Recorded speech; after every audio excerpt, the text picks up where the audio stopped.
저는 지난 한 주 어머님의 그 모친상을 경험하면서 어머니 이전의 한 여인의 삶에 대해서 깊이 한번 생각을 해보았습니다.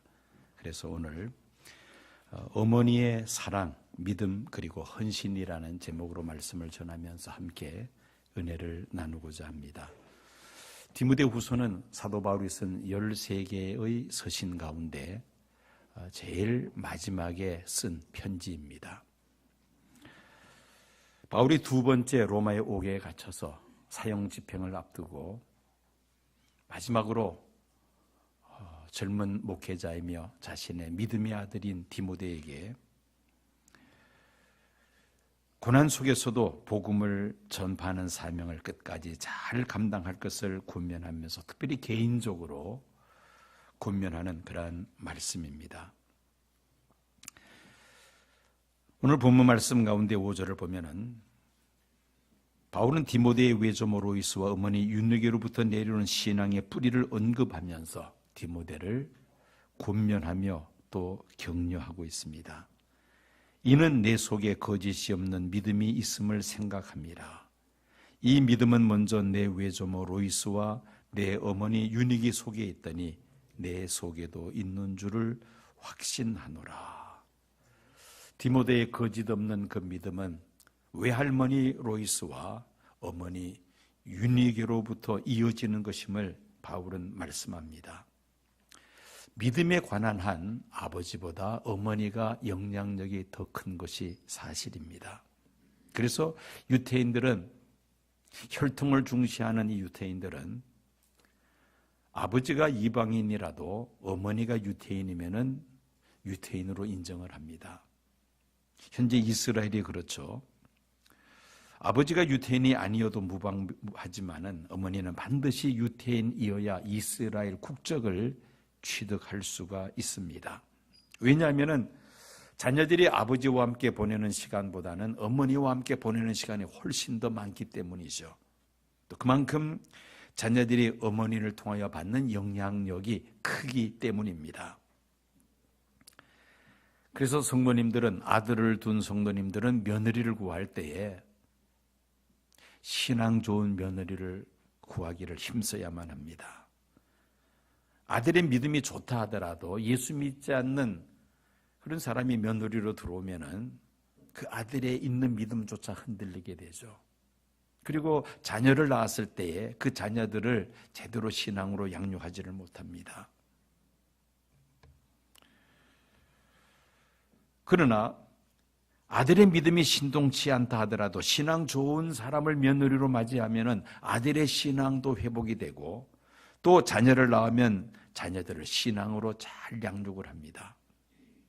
그래서 아들을 둔 부모들은 신앙 좋은 사람을 며느리로 맞이하기 위해서 하나님 앞에 기도해야 됩니다. 인간적인 여러 가지 조건들도 따질 수 있겠습니다만은 그러나 가장 우선적인 것이 바로 신앙인이어야 한다는 것입니다. 유니게가 바로 그런 케이스였습니다. 사도행전 16장 11절 말씀에 의하면은 유니게는 유대인이었습니다. 그러나 그녀의 남편은 헬라인이었습니다. 바울이 더베와 루스드라에도 이름에 거기 디모데라 하는 제자가 있으니 그 어머니는 믿는 유대 여자요 아버지는 헬라인이라. 다시 말하면 유태인인 유니게가 이방인 남자와 결혼한 것이죠. 물론 결혼 전에 틀림없이 아마 개종을 했을 것입니다. 그렇지 않았으면 유니게의 어머니 로이스가 유니게의 결혼을 허락하지 않았을 것입니다. 유니게는 결혼 전이나 결혼 후나 전혀 신앙에 이상이 없었습니다. 아마도 그녀의 신앙은 이 세상의 그 어떤 핍박이나 고난에도 타협이 없는 심지가 견고한 신앙인이었음에 틀림이 없습니다. 참으로 칭찬받을 만한 아름다운 신앙을 가진 여인이었습니다. 사도 바울은 에베소 교회를 담임하고 있는 젊은 목회자 디모데에게 권면의 말씀을 쓰면서 먼저 디모데의 그 신앙의 뿌리를 언급하면서 외할머니와 어머니로 이어 내려오는 이 신앙의 아름다운 전통을 잘 지킬 것을 먼저 권면하고 있습니다. 어머니의 사랑, 이 어머니의 자식들에 대한 사랑은 사실 끝이 없습니다. 자식들은 부모를 섬기는 문제를 놓고 이것저것 따지고 계산을 합니다. 그러나 부모들은 그렇지 않죠. 다 주고도 더 주고 싶어 하는 것이 바로 부모의 마음인 것입니다. 이것이 부모의 사랑이요, 어머니의 사랑입니다. 특별히 어머니는 아버지와는 다르게 새 생명을 잉태하여 태중에 있을 때부터 자녀들과 벌써 관계가 시작이 되죠. 온 몸의 영양분을 다 짜내어서 아기에게 젖을 먹이는 것이 바로 어머니입니다. 그래서 어머니는 자식을 자신의 몸의 연장선상에서 몸의 일부로 생각하는 경우도 있습니다. 어머니는 자식에게 다 주고도 더 주고 싶어 하죠. 끝없는 어머니의 사랑입니다. 아들의 나이가 환갑이 넘어도 어머니의 생각에는 늘 아기와 같습니다. 항상 염려하고 하나라도 더 주려고 하는 것이 어머니의 마음, 부모의 마음입니다. 이 어머니의 사랑은 어떻게 보면은 하나님의 사랑의 그림자와 같다, 그렇게 말할 수 있습니다. 예수 그리스도를 통한 하나님의 사랑을 어찌 인간의 사랑과 비교할 수 있겠습니까마는, 그러나 일부분을 우리가 느낄 수가 있다는 것입니다. 그래서 어머니의 사랑은 인류를 향한 하나님의 사랑의 그림자 같다라고 말을 합니다. 제 부모님은 두 분 다 평안북도 출신입니다. 결혼해서 신의주에서 사시다가 6.25 전쟁 직전에 월남하셔서 많은 고생을 하셨습니다. 신의주에 쌓아두었던 생활의 기반을 다 내려놓고 빈손으로 가족을 데리고 친인척도 없고 생활의 터전도 전무한 남으로 피난 내려오십니다. 저 부산까지 내려갔다가 그리고 다시 대구에서 이제 마지막 정착을 하십니다. 결코 쉬운 일이 아니었을 것입니다. 아버님이 남한에서 어느 정도 사업을 일궈 놓으셨으나 병으로 일찍 세상을 떠나셨습니다. 어머니 혼자서 오나 밀려 맡아 양육을 하시고 교육을 시키시고 또 가정을 다 이루게 하셨습니다. 혼자서 아버지 몫까지 감당하는 1인 2역이 결코 쉽지는 않았겠습니다마는 어머니의 그 희생적인 사랑으로 자녀들을 다 세워주셨습니다. 어머님이 돌아가신 후 입관하고 화장터에 가서 화장을 한 후에 공음묘지에 안치를 하면서 가장 마음이 아팠던 것은 생전에 어머니의 사랑에 화답하는 마음으로 어머니 사랑합니다, 이 말을 하지 못한 것이 참 마음이 아팠습니다. 그렇다고 제가 어머니를 사랑하지 않아서 그런 말을 못한 것은 아닙니다. 성격상 사랑의 표현에 익숙지 못했던 것이죠. 또 내 마음의 감정을 자연스럽게 표현하지 못하는 것이 바로 유교의 역량이 아닌가 하는 생각도 해보았습니다. 어쨌든 돌아가신 후에 비로소 입가에서 어머니 사랑합니다, 이 말이 계속해서 맴돌았습니다.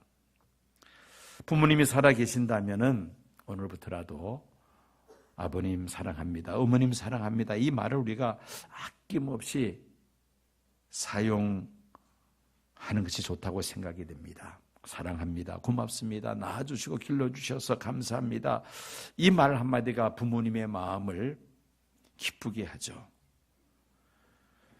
지금까지 살아오시면서 뭐가 가장 보람 있는 일이셨어요? 뭐가 가장 슬픈 일이셨나요? 그 부모님과 함께 대화를 나누는 것, 이것도 역시 매우 중요하다고 생각을 합니다. 물론 내가 궁금해서 질문하는 경우도 있지만은 그 부모님 마음속에 깊이 그 감추어졌던 그런 이야기들을 끄집어내는 것도 부모와의 관계에서 더욱더 사랑의 관계로 이어지는 그러한 중요한 하나의 통로가 아닌가 생각이 됩니다. 저는 가끔 어머님께 옛날에 북한에 사시면서 있었던 일들을 이야기해달라고 요청할 때가 있었습니다. 그러면 어머님은 신이 나셔서 그 옛날에 있었던 일들을 입가에 거품이 날 정도로 그렇게 옛 기억을 되살리시면서 했던 이야기 또 하시고 또 하시면서 그렇게 대화를 나누는 것이 머릿속에 떠오릅니다.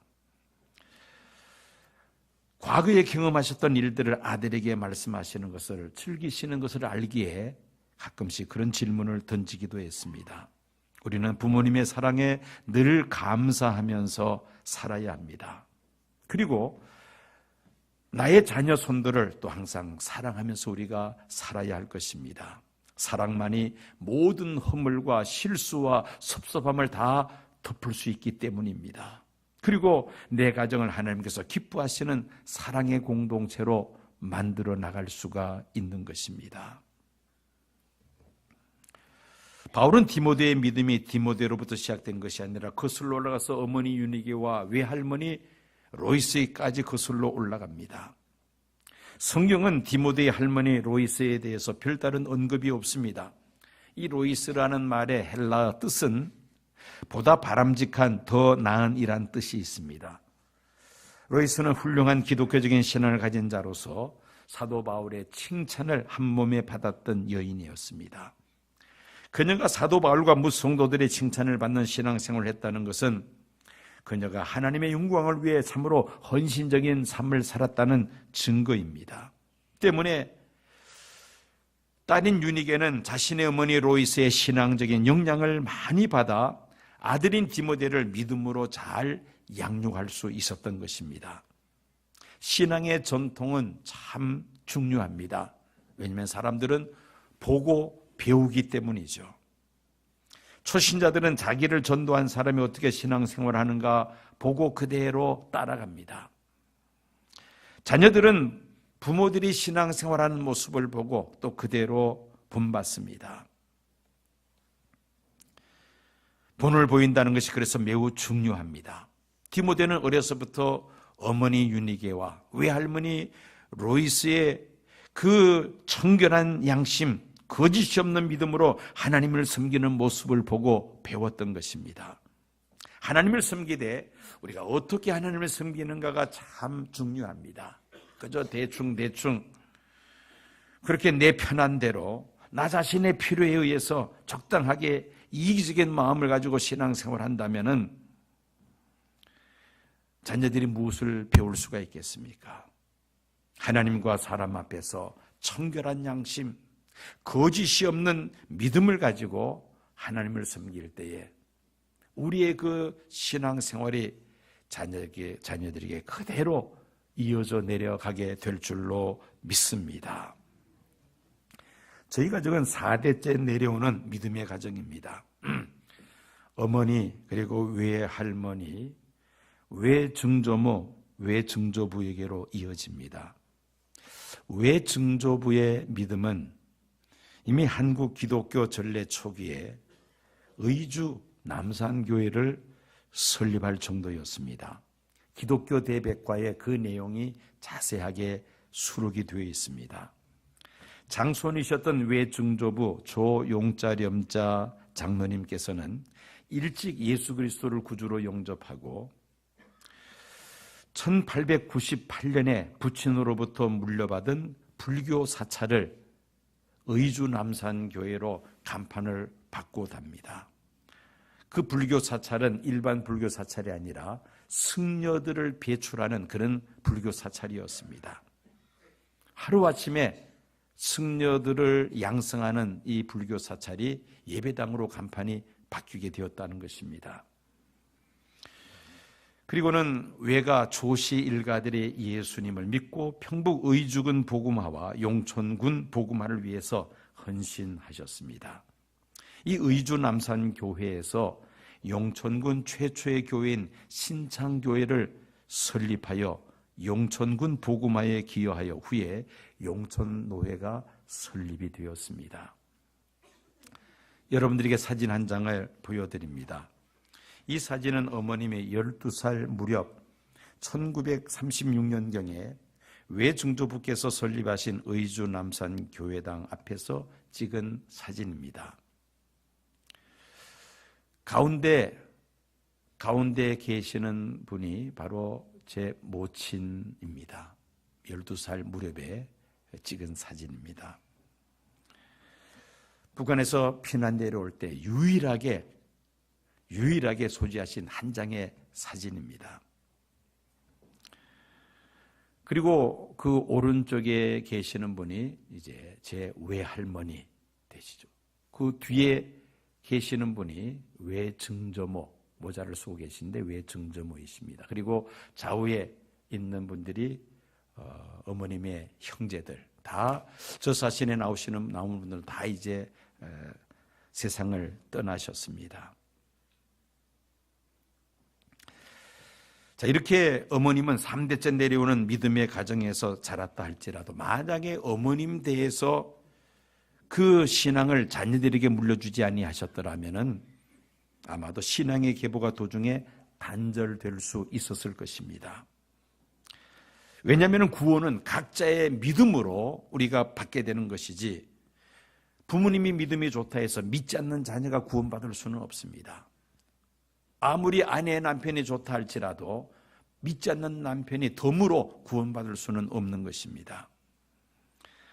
각자의 믿음으로 구원을 받게 되는데, 자, 이렇게 자녀들 한 사람 한 사람이 다 각자의 믿음으로 신앙을 고백할 수 있도록 부모로서는 마땅히 책임을 지고 신앙 교육을 해야 하는 것입니다. 이 신앙의 계보도 중요하지만은 더 중요한 것은 오늘 내가 어떻게 신앙생활할 것인가, 바로 이 문제입니다.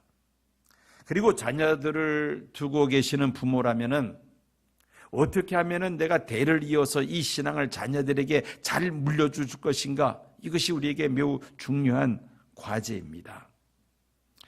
적지 않은 성도들의 가정에 자녀들이 신앙생활을 하지 않아 염려하면서 기도하는 가정들이 있습니다.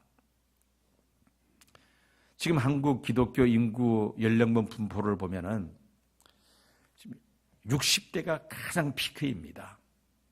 그리고 그들의 자녀들, 그들의 손주 때에 이 기독교 인구 숫자가 급격히 줄어듭니다. 특별히 이 손주 때에는 더 숫자가 줄어듭니다. 지금 청년들, 청소년들 기독교 인구가 상당히 지금 줄어들고 있습니다. 60대, 70대는 그야말로 우리 한국교회 전성기로서 지금 교회에 가장 많은 비중을 차지한 것이 바로 60대, 70대입니다. 어느 교회든지. 문제는 그 다음 2세대, 3세대가 문제입니다. 급격하게 줄어들고 있다는 것입니다. 이것은 무엇을 우리에게 말합니까? 신앙의 대물림이 제대로 되지 않고 있다는 증거인 것입니다. 제가 목사가 되기로 결심한 것은 어머니의 기도 때문이었습니다. 저는 의사가 되는 것이 제 꿈이었습니다. 그런데 어머니는 밤마다 자녀들 머리맡에서 늘 기도를 하시는데 가끔씩 자다가 어머니 기도 소리에 끼어서 기도 소리를 들어보면은 그 자녀들 한 사람 한 사람 이름을 부르면서 기도하시는데 제가 넷째입니다. 넷째를 위해서 기도할 때는 주의 종이 되게 해달라고 기도를 하신 것이었습니다. 그 어머니의 기도가 결정적으로 제가 목사가 되게 하는 그런 중요한 역할이 아니었는가 생각해 봅니다. 마지막으로 병원에 입원하시기 직전까지도 매일같이 저녁 11시에서 새벽 1시, 2시까지 늘 기도를 하셨습니다. 거의 쉬는 날이 없었습니다. 특별히 자녀 손들을 위하여 기도를 하시는데 무슨 기도할 그렇게 많았겠느냐 또 생각하시는 분도 계시겠습니다만은 제가 계산을 해보니까요, 어머님의 직계 가족이 45명이더라고요. 안 놀라시네요. 대형 버스로 한 차입니다. 45명. 아들, 딸, 며느리 사위가 11명. 2대입니다. 3대째 내려가면은 손주들과 그 배우자까지 하면 21명. 그 다음에 4대째 내려가서 증손주가 13명. 앞으로 계속해서 또 나오겠죠. 근데 현재까지는 그렇습니다. 그 45명을 위해서 밤마다 기도를 하시는데 시간이 그렇게 걸릴 수밖에 없죠. 그리고 자녀들이 섬기는 교회를 위해서 기도하십니다. 우리 시온교회를 위해서도 늘 기도하셨어요. 시온교회 부목사님들까지, 우리 당회까지 위해서 늘 기도를 하셨습니다. 그러니까 2시간, 3시간은 금방 지나가죠. 부모들의 자녀를 위한 최고의 선물, 자녀들을 위한 최고의 선물은 자녀들을 위한 부모의 눈물의 기도입니다. 이보다 더 큰 선물은 없습니다. 암브로스는 눈물의 자식은 하나님이 결코 외면하시지 않는다는 말을 했습니다.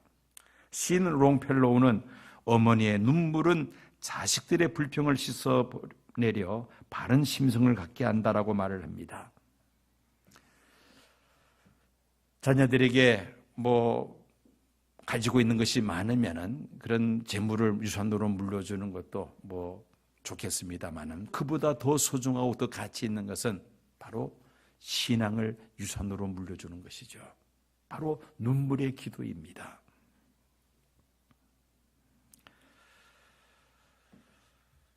과연 신앙의 대물림을 우리가 얼마나 많은 관심을 갖고 있는가, 다시 한번 우리가 생각을 해봐야 되겠습니다. 바로 저와 여러분들의 신앙이 우리의 자녀 손들에게 그대로 영향을 미치기 때문이죠. 다시 한번 저는 그런 생각을 했습니다. 저도 이제 손주까지 있으니까 자녀 손들에게 정말 신앙을 유산으로 물려줘야 되겠다.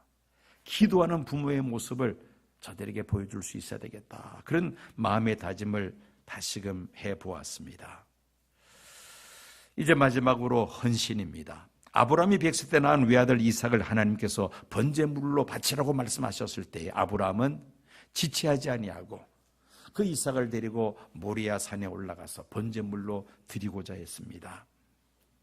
아브라함의 이 같은 순종의 믿음은 아버지에게 이끌려갔던 이삭이 몸으로 체험을 합니다.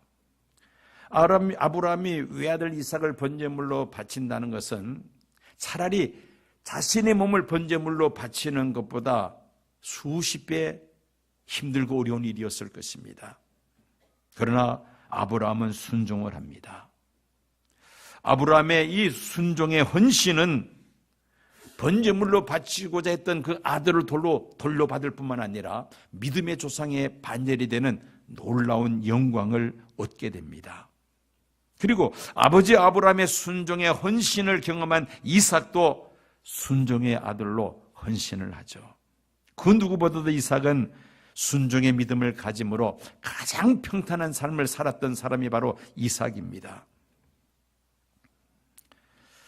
이 헌신한다는 것이 얼마나 중요한 일인지 모릅니다. 아브라함에게 이삭을 제물로 바쳤다는 것은 모든 것을 다 바쳤다는 것을 의미합니다. 이것이 바로 아브라함의 순종의 헌신의 믿음입니다. 제 모친은 아버님이 돌아가신 후에 아버님께서 남겨두신 사업장을 직접 운영하시면서 자녀들을 양육을 하셨습니다. 그 사업장 덕분에 경제적으로는 어렵지 않게 생활할 수가 있었습니다. 어머니는 그 사업장을 운영하시면서 특별히 주의 종도를 대접하는 일에 많은 힘을 쏟으셨습니다. 우리 시온교회 원로 목사님, 고인이 되셨습니다마는 김영태 목사님께서 운영하셨던 그 수도원, 그리고 지역 사명자 성회를 위해서 물심양면으로 봉사하셨습니다. 뜻이 맞는 평신도 몇몇 분들과 함께 매년 여름마다 기도원에서 대형 천막을 치고 산상 부흥의 사명자 성회를 개최를 하셨습니다. 많은 목회자들과 성도들이 이 성회에 참석해서 은혜 받는 모습을 제가 어릴 때 매년 기도원에 따라가서 그 모습을 보고 자랐습니다. 그리고 어머님이 운영하시는 사업장에 목회자들이 방문하면 절대 그냥 돌려보내지 아니하셨습니다. 그때만 하더라도 목회자들이 다들 어렵게 생활할 때였습니다. 목회자들이 오시면 꼭 식사 대접을 하십니다. 그리고 가실 때 그냥 가지 않고 봉투를 돈을 넣어서 도서비를 들여서 가시게 하셨습니다. 그 어머니의 헌신, 그리고 어떻게 교회를 섬기며 주의 종들을 섬겨야 하는지 어려서부터 보고 자연스럽게 배우게 되었습니다. 이 부모님들의 헌신이 자녀들에게 그대로 영향을 미칩니다. 그래서 우리는 신앙생활을 하되 적당하게 신앙생활하려고 해서는 안 됩니다. 성경에 기록된 대로 마음을 다하고 뜻을 다하고 힘을 다하여 하나님을 사랑하는 이런 삶의 모습을 우리 자녀 손들에게 나타내 보일 수가 있다면 우리의 자녀들에게 정말 신앙을 유산으로 물려주는 부모님 또 할아버지 할머니가 되실 줄로 믿습니다. 미국에 많은 대통령들이 있습니다만 그 가운데서 가장 존경받는 대통령은 16대 아브라함 링컨입니다. 어떻게 그가 미국 역사상 가장 존경받는 대통령이 될 수가 있었을까? 바로 그의 어머니로부터 신앙을 유산으로 물려받았기 때문이었습니다. 링컨의 어머니 낸시 행크스는 링컨이 10살 되던 해에 세상을 떠납니다. 어머니는 세상 떠나기 전에 어린 아들 링컨의 손을 붙잡고 다음과 같이 유언을 남깁니다. 사랑하는 에이브야. 에이브는 아브라함의 애칭입니다. 이 성경책은 나의 부모님으로부터 물려받은 것이다. 내가 여러 번 읽어 많이 낡았지만 우리 집안의 가장 값진 보물이란다. 나는 너에게 100에이커의 땅을 물려주는 것보다 이 한 권의 성경책을 물려주는 것을 진심으로 기쁘게 생각한다. 에이브야, 너는 성경을 부지런히 읽고 성경 말씀대로 하나님을 사랑하고 이웃을 사랑하는 사람이 되어다오. 이것이 나의 마지막 부탁이란다. 약속할 수 있겠니? 링컨은 어린 나이였지만은 어머니의 유언을 마음속 깊이 간직하고 약속을 하고 또 그 약속을 지키고자 노력을 합니다. 이 링컨은 어머니를 존경했습니다. 어머니 신앙교육에 깊이 감사했습니다. 링컨이 성년이 되었을 때 친구에게 어머니에 대해서 이렇게 말을 했다고 합니다. 내가 어려서 글을 읽지 못할 때부터 어머니께서는 날마다 성경을 읽어주셨고 나를 위해 기도하는 것을 쉬지 않으셨다네. 통나무 집에서 읽어주시던 성경 말씀과 기도 소리가 지금도 내 마음을 울리고 있네. 나의 오늘, 나의 희망, 나의 모든 것은 천사와 같은 나의 어머니에게서 물려받은 것이라네. 이 링컨이 위대한 신앙인이 될 수 있었던 것은 어머니에게서부터 받은 신앙 유산 때문이었습니다. 그는 하나님의 뜻을 따라 흑인을 노예에서 해방시킵니다. 당시 미국 인구가 3,100만 명이었는데 흑인 노예들의 숫자가 약 400만 명이 되었다고 합니다. 어느 누구도 할 수 없었던 이 일을 아브라함 링컨은 과감하게 시도합니다. 왜? 그의 신앙이 있었기 때문이죠. 사람을 노예로 부린다는 것을 신앙 양심상 허락할 수가 없다는 것입니다. 그래서 흑인 노예들에게 자유를 선언합니다. 1863년 1월 1일 이날부터 흑인들도 자유롭게 살 수 있게 되었습니다. 흑인들도 투표권을 가지게 되었습니다. 흑인들의 자녀들도 학교에 보낼 수 있게 되었습니다. 흑인들도 자기 사유재산을 소유할 수 있게 되었습니다. 이것이 바로 아브라함 링컨 대통령에 의한 흑인 해방운동의 열매입니다. 그가 이런 일을 할 수 있었던 것은 바로 어머니로부터 물려받은 신앙의 유산이 있었기 때문입니다. 하나님을 사랑하고 이웃을 사랑하는 그 하나님의 말씀을 실천하고자 하는 어머님과의 약속이 있었기 때문이라는 것이죠. 이제 설교의 끝을 맺으려고 합니다. 부모님이 살아계신다면 부모님에게 더욱더 사랑하고 또 잘 섬겨야 하겠습니다. 부모님이 돌아가시면은 이구동성으로 하는 말이 살아계실 때 좀 더 잘 섬겼어야 할 텐데 라는 말이죠. 저도 그런 마음을 또 갖게 됩니다. 특별히 믿음의 부모님들 같은 경우는 더더욱이 더 잘 섬겨야 하겠습니다. 무엇보다도 부모님께서 신앙의 유산을 물려주신 것을 우리가 감사해야겠습니다. 부모님의 사랑과 믿음과 헌신을 보고 자랐다면 우리를 또 그와 같은 하나님을 향한 사랑과 믿음과 헌신을 위해 더욱더 노력을 해야겠습니다. 부모는 자녀 양육에 관한 한 하나님의 대리자와 같죠. 만약에 부모님이 세상을 떠나셨다면 마치 디모데에게 어머니 유니게와 외할머니 로이스가 믿음의 본이 되었던 것처럼 우리를 또 우리들의 자녀손들에게 하나님을 향한 사랑과 믿음과 헌신의 아름다운 본을 보여줄 수 있어야 할 것입니다. 유니게와 같은 어머니와 아버지, 로이스와 같은 할머니, 할아버지 우리가 되기를 힘쓴다면 우리는 반드시 신앙의 명문 가정을 일으켜 세우게 될 줄로 믿습니다. 이것은 결코 자연스럽게 되는 것은 아닙니다. 그만큼 우리의 하나님 향한 사랑과 믿음과 헌신이 있어야지만이 가능합니다. 절대 저절로 이 신앙의 자녀들에게 유산으로 내려가는 것은 결코 아닙니다.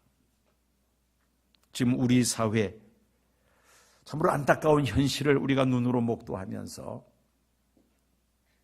우리의 자녀손들에게 신앙을 계승시켜야 할 책임이 우리에게 있는데 우리를 더 유니게 같이 또 로이스 같이 우리의 자녀손들에게 하나님을 향한 사랑과 믿음과 헌신을 유산으로 물려줄 수 있는 그러한 믿음의 부모들, 믿음의 할아버지 할머니 되기를 힘써야 할 줄로 믿습니다. 말씀을 기억하시고